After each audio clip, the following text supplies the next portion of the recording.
Maths को connect करके जितना कुछ आप बोलते थे कि कैसे एमएलई के क्वेश्चन में भी कैसे मैक्सिमा मिनिमा का मैथ्स के कंसेप्ट यूज होते हैं, तो इसलिए मैंने इस साल तो फर्स्ट से ही सुप्रीमम ज्वाइन किया था, क्योंकि मुझे पिछले साल ही पता था कि सुप्रीमम उसका मॉक टेस्ट मैंने एनरोल किया था, तो मुझे थोड़ा बहुत तो आइडिया था।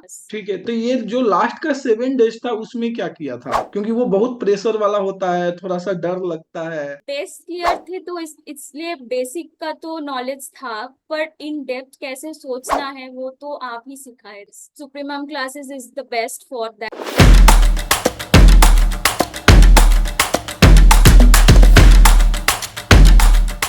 हेलो एवरीवन, आप सभी का सुप्रीमम क्लासेज में स्वागत है। मेरे साथ आज सुनंदा मैत्री है, जिनका आईआईटी जैम मैथमेटिकल स्टैटिस्टिक्स में ऑल इंडिया रैंक 41 है और यह इनका सेकेंड अटेम्प्ट है। तो आप इनसे काफी कुछ प्रिपरेशन जर्नी के बारे में सीखिएगा। जो इन्होंने फर्स्ट अटेम्प्ट में मिस्टेक्स किया था, जो कमी रह गई थी, जिसके चलते इनका पिछले बार जैम में सिलेक्शन नहीं हुआ था, वह ये इन उस चीज के बारे में भी बतलाएंगी।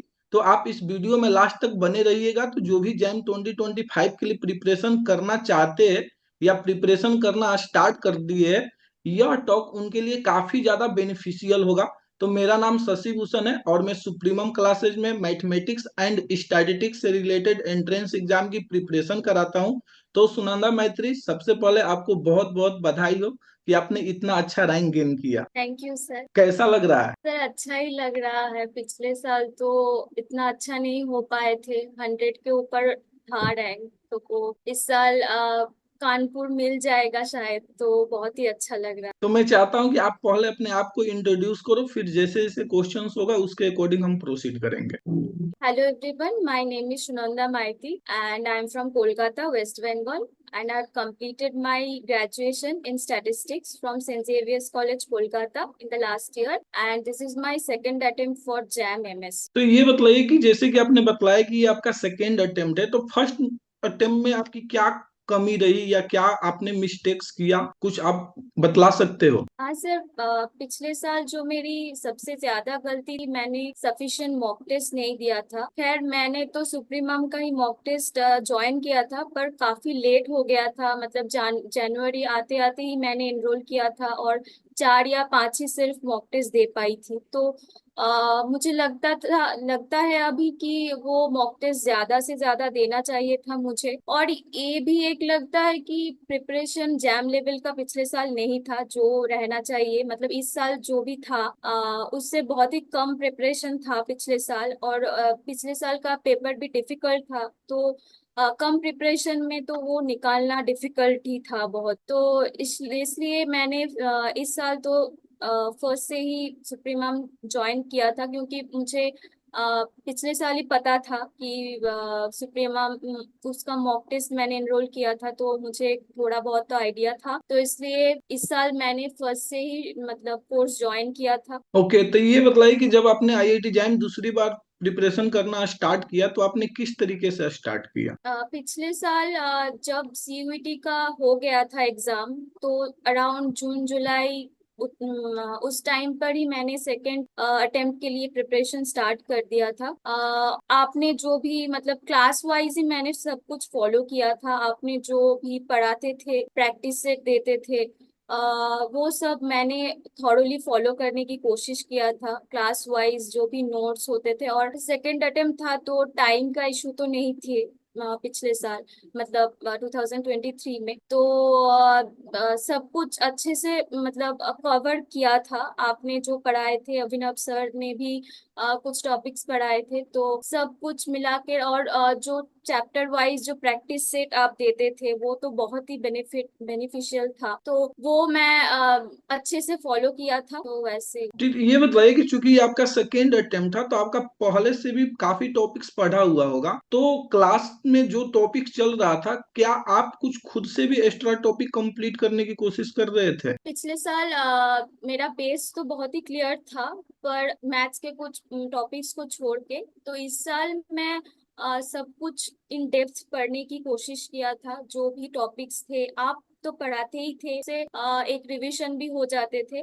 फिर आप रैंडम वेरिएबल जैसे कि पढ़ाते थे, तो मेरी रैंडम वेरिएबल्स अच्छी थी, तो उस टाइम मैं ट्राई करती थी कि इन्फरेंस में मैं कुछ बुक्स वगैरह रेफर करके सब कुछ पढ़ लेती थी। तो ऐसे टाइम मतलब आपका क्लास तो जरूर फॉलो करती थी, पर ऐसा नहीं कि आप जैसे जैसे आगे बढ़ रहे हो ऐसे ही मैंने आगे बढ़ा है।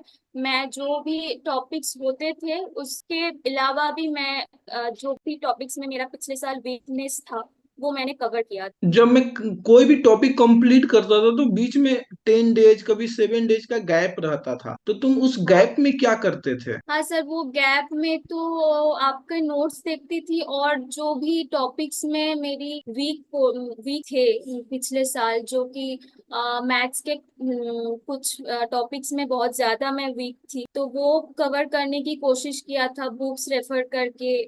वो सब किया था मैंने, मतलब जो भी टाइम मिलते थे वो आपका ही जो प्रैक्टिस सेट है वो सॉल्व करती थी, या फिर बुक्स रेफर करके वो पढ़ लेती। तुम क्वेश्चन प्रैक्टिस के लिए क्या करते थे, मीन्स कहाँ से क्वेश्चन सर प्रैक्टिस किया? हाँ, तो मैं क्वेश्चन प्रैक्टिस के लिए तो आपका ही जो प्रैक्टिस सेट थे वो ही सिर्फ मैंने रेफर किया था, क्योंकि उसमें बहुत सारे क्वेश्चंस थे और हर एक चैप्टर का सब कुछ टॉपिक्स वहाँ कवर हो जाते थे, तो कोई दिक्कत नहीं होती थी। मतलब मोर देन सफिशिएंट वो था क्वेश्चंस, तो इसलिए वो ही सिर्फ मैंने फॉलो किया। तो कोई ऐसा स्पेसिफिक टॉपिक जिसको तुमने मल्टीपल टाइम्स किया हो? हाँ सर, मैं मल्टीपल टाइम्स तो वो स्टैट्स के थे, मतलब इन्फरेंस के टॉपिक्स जो भी थे, सफिशिएंसी, कंप्लीटनेस, एमएलई का, वो सब मैंने इन्फरेंस का 2 बार मैंने सॉल्व किया था। और बाइवेरिएट का भी एक प्रैक्टिस सेट था, वो भी बहुत मतलब बेनिफिशियल था, वो सॉल्व किया था।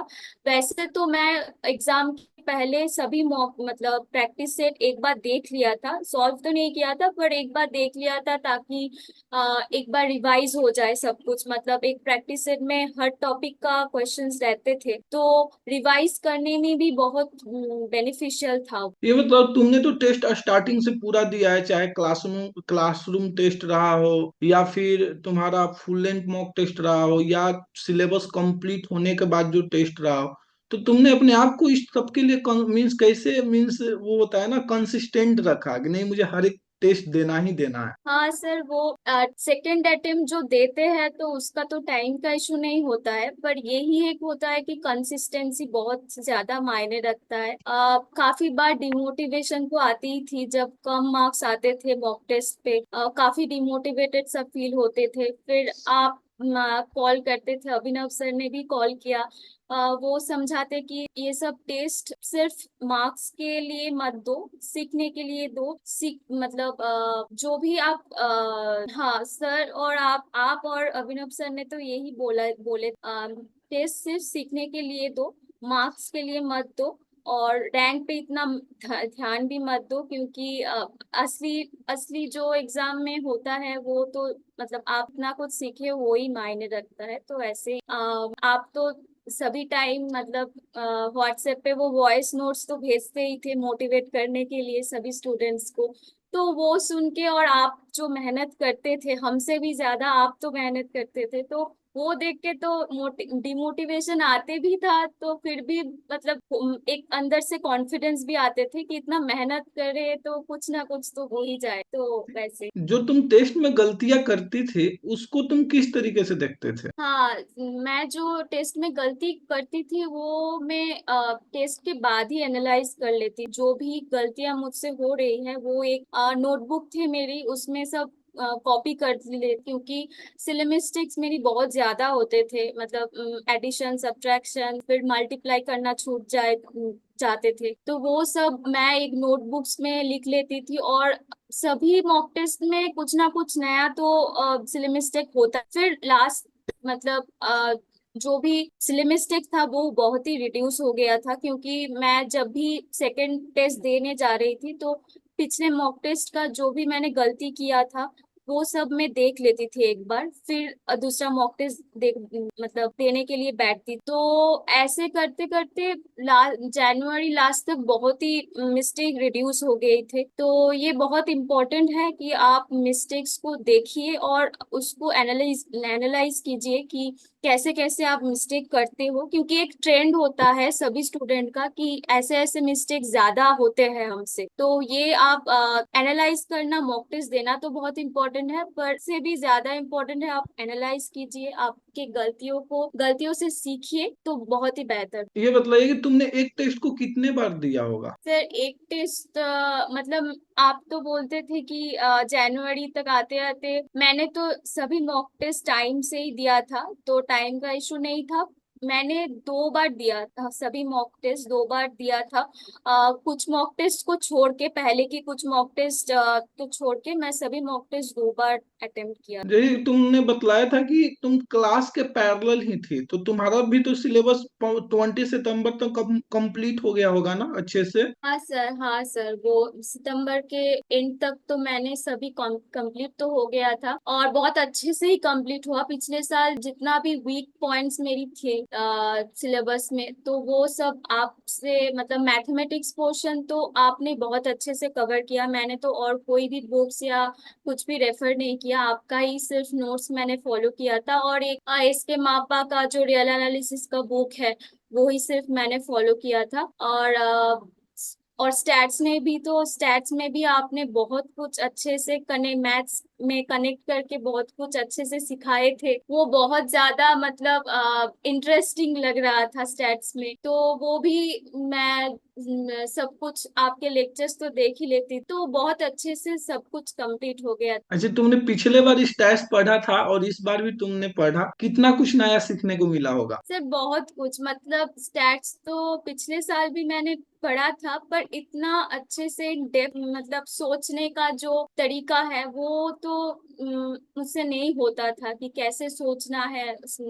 स्टैट्स में भी मैथ्स को कनेक्ट करके जितना कुछ आप बोलते थे कि कैसे एमएलई के क्वेश्चन में भी कैसे मैक्सिमा मिनिमा का मैथ्स के कंसेप्ट यूज होते हैं, तो ऐसे कनेक्ट करके तो मैं पिछले साल भी नहीं पढ़ा था, सोचना भी मतलब सोचता भी नहीं ऐसे। बट इस साल मैं बहुत मतलब कॉन्फिडेंट था, और अच्छा भी लगता था कि मैं ऐसे भी सोच पा रही हूँ, जो कि पिछले साल नहीं होते थे मुझसे सोचना है। तो इस साल ये तो है कि आप जैसे पढ़ाए थे तो वो तो बेस क्लियर थे, तो इसलिए बेसिक का तो नॉलेज था, पर इन डेप्थ कैसे सोचना है वो तो आप ही सिखाए। ये बतलाओ कि तुमने अब सिलेबस कंप्लीट होने के बाद किस तरीके से अपना रिवीजन कंप्लीट किया? सर रिवीजन तो मैं जो प्रैक्टिस सेट थे और आपकी नोट्स थे और मेरी कॉलेज का जो नोट्स थे वो ही सिर्फ मैंने रिवाइज किया, और मॉक टेस्ट जब देते थी तो लगभग सभी तो चैप्टर्स एक बार रिवाइज तो हो ही जाते थे। फिर मॉक टेस्ट में जो भी क्वेश्चंस मुझे नहीं हो रहे थे, फिर बाद में जाके वो चैप्टर रिवाइज कर लेती थी। तो असली प्रिपरेशन तो मेरी मॉक टेस्ट के ड्यूरिंग ही मतलब स्टार्ट हुआ था, क्योंकि मॉक टेस्ट से ही काफी कुछ सीखने को भी मिलता है, और जो भी टॉपिक्स में आप वीक हो वो समझ में आती है। क्योंकि पढ़ने के टाइम तो हमें लगता है कि सभी सभी चैप्टर्स हमें अच्छे से आते हैं, पर जब मॉक टेस्ट देते हो तभी पता चलता है कि कैसे मतलब किस किस टॉपिक्स में आप वीक हो। तो मॉक टेस्ट से ही मेरा जो रिवीजन का असली जो था वो मॉक टेस्ट के ड्यूरिंग ही चालू हुआ। ये मतलब कि तो ये जो लास्ट मंथ होता है, ये बहुत सारे बच्चों का क्वेश्चन भी होता है कि लास्ट मंथ में आपने कैसे प्रिपरेशन किया, लास्ट के हाँ 7 डेज में आपने क्या किया। तो तुम लोगों का भी ये क्वेश्चन था, जब मैं मीटिंग वगैरह कराया था तो किसी ने ये क्वेश्चन पूछा था, तो तुमने क्या किया? हाँ, लास्ट मंथ में तो मैं सिर्फ यही किया था कि आपने जो बोला था कि कोई भी नया क्वेश्चन हो या फिर कोई नई चैप्टर हो वो नहीं पढ़ने का है, जो भी आप पढ़े हो इतने दिन तक वो ही सिर्फ रिवाइज करो। मतलब जो भी मॉक टेस्ट आप ले रहे थे वो डिटेल्स देने के लिए बोल रहे थे, प्रैक्टिस सेट जो हमने कवर किया था और जो बुक्स हमने रेफर किया है वो ही सिर्फ आपने दोबारा रिवाइज करने के लिए बोले थे, तो मैं सिर्फ वही फोकस किया था, और नया चीज मैं कुछ भी नहीं पढ़ा था। जो भी मैंने पिछले साल और इस अटेम्प्ट में भी जो भी मैं नया मतलब पढ़ी दिसंबर तक, वही सिर्फ मैंने रिवाइज। ठीक है, तो ये जो लास्ट का 7 डेज था उसमें क्या किया था? क्योंकि वो बहुत प्रेशर वाला होता है, थोड़ा सा डर लगता है, होगा नहीं होगा हाँ क्या सर, होगा।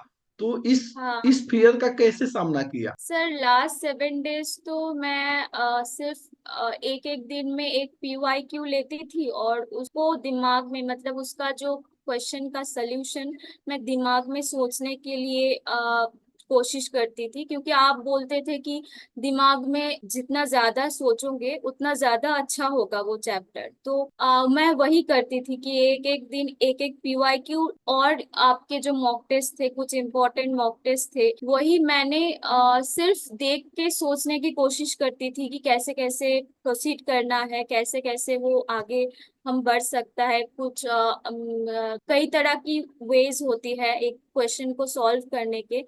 तो वो ही मैं सिर्फ सोचती थी, और कॉन्फिडेंस के लिए थोड़ा बहुत कुछ क्वेश्चंस प्रैक्टिस भी कर लेती थी जो इजी थे, कॉन्फिडेंस बूस्ट अप के लिए। तो बस ऐसे ही किया, और फॉर्मूलाज तो बहुत ही रिवाइज करती, तो वैसे ही मैंने किया था। और एग्जाम के पिछले दिन मतलब मैंने अलग से पढ़ी पढ़ी नहीं, जो भी मैं किया था वही सिर्फ मैंने रिकॉल करने की कोशिश। ठीक है, तो जो भी जैम 2025 के लिए प्रिपरेशन कर रहे हैं, तुम उनको अपने तरफ से क्या टिप्स देना चाहते हो? जो भी रनिंग ईयर में है वो तो फर्स्ट जो भी MS के सिलेबस में जो भी टॉपिक्स लिखा है वो अच्छे से कवर करने की कोशिश करें। और सेकंड तो है कि आप अच्छी क्वालिटी का मॉक टेस्ट जरूर दें, क्योंकि असली प्रिपरेशन वहाँ से ही शुरू होता है कि आप मॉक टेस्ट जितना ज्यादा दोगे उतना ज्यादा आपकी नॉलेज गेन होगा, और आपकी जो वीकनेसेस है वो भी पता चलता है मॉक टेस्ट के ड्यूरिंग ही। तो आप जितना हो सके मॉक टेस्ट दे, अच्छी क्वालिटी का मॉक टेस्ट दे, और supremum classes is the best for that. और थर्ड तो कंसिस्टेंसी इज द मेन की, क्योंकि जो भी स्पेशली सेकंड अटेम्प्ट देने के लिए सोच रहे हैं उसके बहुत मतलब उसका ही ज्यादा से ज्यादा प्रॉब्लम होती है कंसिस्टेंसी का। तो आप कंसिस्टेंट रहो, अपने ऊपर एक सेल्फ बिलीफ तो रखना ही चाहिए, क्योंकि इस प्रिपरेशन में बहुत बार सेल्फ डाउट होते हैं, बहुत ज्यादा डिमोटिवेटेड भी फील होता है। पर अपने आप पर एक कॉन्फिडेंस रखो, मेहनत करो और कंसिस्टेंट रहो, तो सब कुछ अच्छा होगा, तुम्हारा भी हो जाए। थैंक यू सो मच कि आपने इस प्लेटफॉर्म पे आकर के सबको गाइड किया, और एक बार फिर से आपको बहुत बहुत बधाई हो, और best of luck for your future. Thank you sir.